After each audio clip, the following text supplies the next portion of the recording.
The papyrus, put it on my table every month.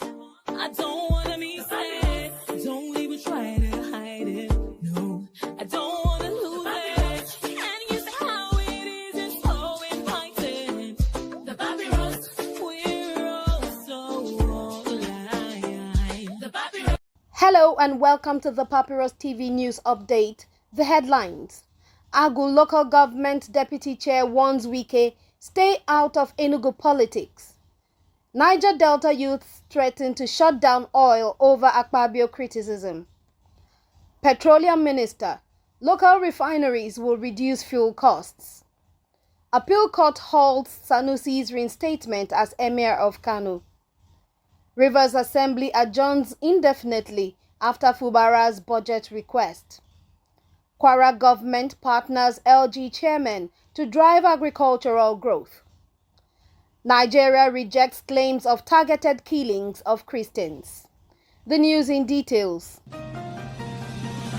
Deputy Vice Chairman of Agwu Local Government Area, Enugu State, Stanley Uchenna Ezediuto, PhD, has warned FCT Minister Nyesom Wike to stay away from Enugu politics. His statement follows Wike's claim that Governor Peter Mba is trying to hijack the PDP's Southeast leadership. Ezediuto accused Wike of being a dictatorial politician who seeks control over others.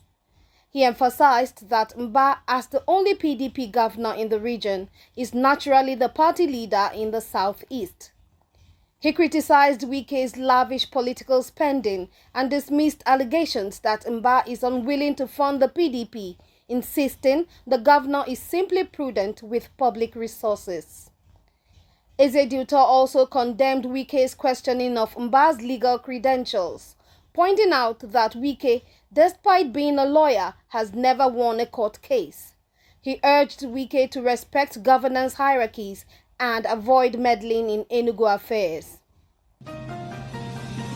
Meanwhile, the Amalgamated Southern Nigeria Youth Forum has warned that it will halt oil production in the Niger Delta if critics continue to blame Senate President Godswill Akpabio for the suspension of Senator Natasha Akpoti-Uduaghan.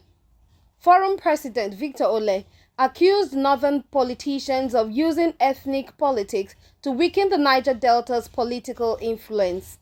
He warned that continued attacks on Akpabio would be met with severe consequences, including a shutdown of all operations in the region.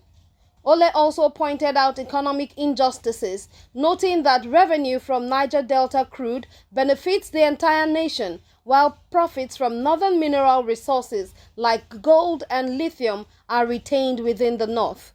He urged President Bola Tinubu to intervene and prevent further plots against Akpabio, vowing serious resistance to any attempt to remove him as Senate President. Continuing, Minister of State for Petroleum Resources, Oil, Heineken Lokpobri, has emphasized that local refining of crude oil will lower fuel prices and reduce Nigeria's reliance on imported petroleum products. Speaking during a courtesy visit by OTL Downstream Development in Africa Limited, Lokpobri stressed the economic value of refining, noting that derivatives from crude oil can generate 3 times more revenue than crude sales. He reaffirmed the government's commitment to increasing refining capacity, citing new refinery licenses and support for local production. Lokpobri also backed the removal of fuel subsidies, stating it was necessary to boost domestic refining and position Nigeria as a net exporter of petroleum products. The visit was part of preparations for the 2025 OTL Africa Downstream Energy Week, a Pan-African event focused on strengthening the downstream oil sector. Moving on, the Court of Appeal in Abuja has put a temporary hold on the enforcement of its judgment, which had previously overturned a ruling nullifying the reinstatement of Muhammadu Sanusi II as Emir of Kano. The decision comes as the legal battle over the Kano Emirate Council Repeal Law 2024 continues at the Supreme Court. The lawsuit was filed by Alhaji Aminu Baba Dan Agundi, a Kano kingmaker, who challenged the dissolution of 4 emirates and Sanusi's return to the throne. Justice Okon Abang, who led the appeal court panel, ruled that the case presents special circumstances warranting an injunction. The court ordered all parties to maintain the status quo while the Supreme Court delivers a final ruling. This ruling extends the uncertainty over Kano's traditional leadership as the legal dispute over Sanusi's reinstatement remains unresolved.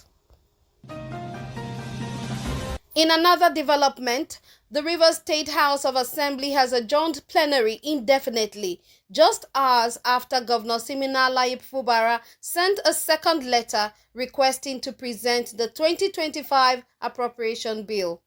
Speaker Martins Ameule presided over the session but did not confirm receiving the governor's letter, which proposed March 19, 2025 for the budget presentation, while allowing the House to suggest an alternative date. Earlier, after failing to meet a 48-hour ultimatum from the lawmakers, Fubara attempted to present the budget on Wednesday but found the assembly complex locked.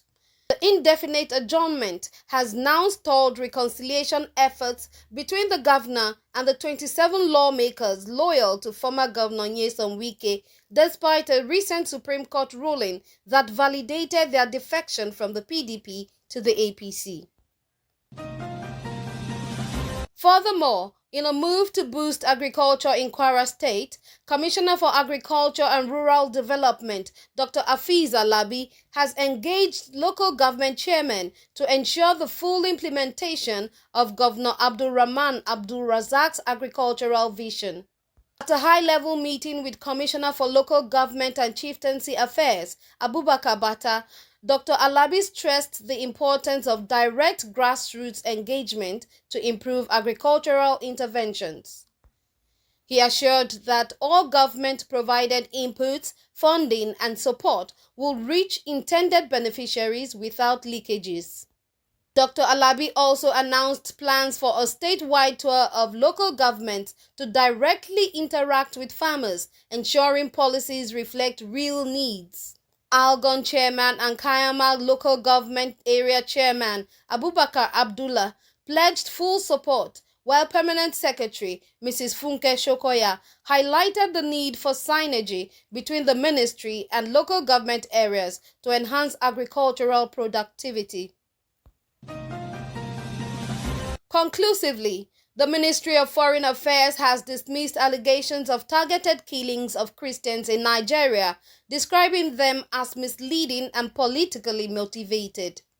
In a statement by acting spokesperson Kimiebi Imomotimi Ebienfa, the ministry said the claims aim to pressure the United States into designating Nigeria as a country of particular concern, CPC, for religious persecution.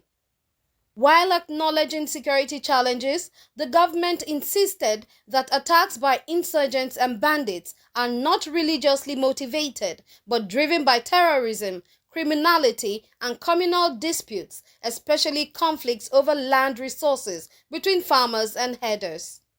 The ministry outlined President Bola Tinubu's efforts to tackle insecurity, including military operations, intelligence gathering, and peace-building initiatives. It also highlighted the creation of the Ministry of Livestock Development to address farmer-herder clashes. Urging the international community to verify reports before making inflammatory statements, the ministry reaffirmed Nigeria's commitment to religious tolerance and national unity. The papyrus.